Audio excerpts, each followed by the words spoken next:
The ZANU-PF Manicaland Women's League has revived the controversial ED 2030 agenda, a move that analysts say has dealt a crushing blow to Vice President Thwart Chiwenga's presidential ambitions and may have effectively ended his political career. Sadabena Marshall Konokon's ZANU-PF Women's League seeks to end VP Chiwenga's political career and was subscribe or like on the bell icon.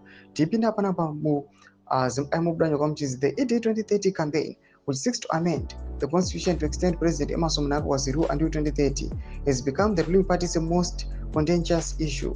While its proponents claim it will ensure continuity of policy and the completion of projects under Vision 2030 and the National Development Strategy 1, critics view it as a power play designed to sideline Chiwenga, who was widely expected to succeed Mnangagwa under the 2017 coup, so-called Gentleman's Agreement.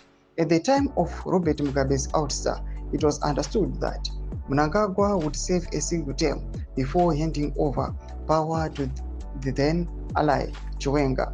However, Mnangagwa has since tightened his grip on both state and party structures, emboldening his loyalists to push the ED 2030 narrative in defiance of the pact. During a provincial executive meeting, Manicaland Women's League chairperson Comrade Dorothy Mabika declared that the province would use the upcoming ZANU-PF's national conference in Mutare from October 13 to 18 to push for the resolution's formal adoption. Last year, we made a resolution that President should remain in office until 2030. It has been almost a year without any update on its implementation. As we go to another conference, we are saying our resolution should be implemented expeditiously. This is our unmerciful position as the Women's League in Manicaland, Mabika said.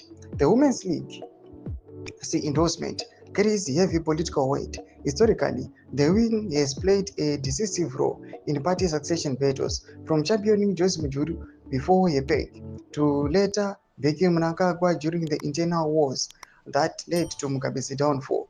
Its latest move further isolates Chiwenga's faction, already weakened by Mnangagwa's systematic consolidation of power through patronage networks, constitutional amendments, and reshuffles that have eroded the vice president's influence.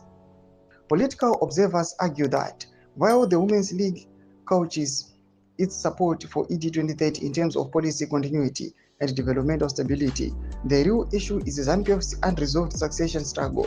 Mnangagwa's loyalists are determined to block any leadership transition, while Chiwenga's allies in the military and security establishment see ED 2030 as a betrayal of the 2017 pact. Ndo mashoka ari kuda panguva ino ari kuonekwa kunzi panguva ino Women's League's involvement panguva ino iri kuonekwa kunzi iri kuzama kuda kukrasha VP Thwart Chiwenga, but panguva ino amene vachabudirira here. Kana comment section medu mudzi mafunguro enyu motudi pamusoro pechitiko ichi. Musangana subscribe or like pamwe chete mutina on the bell icon.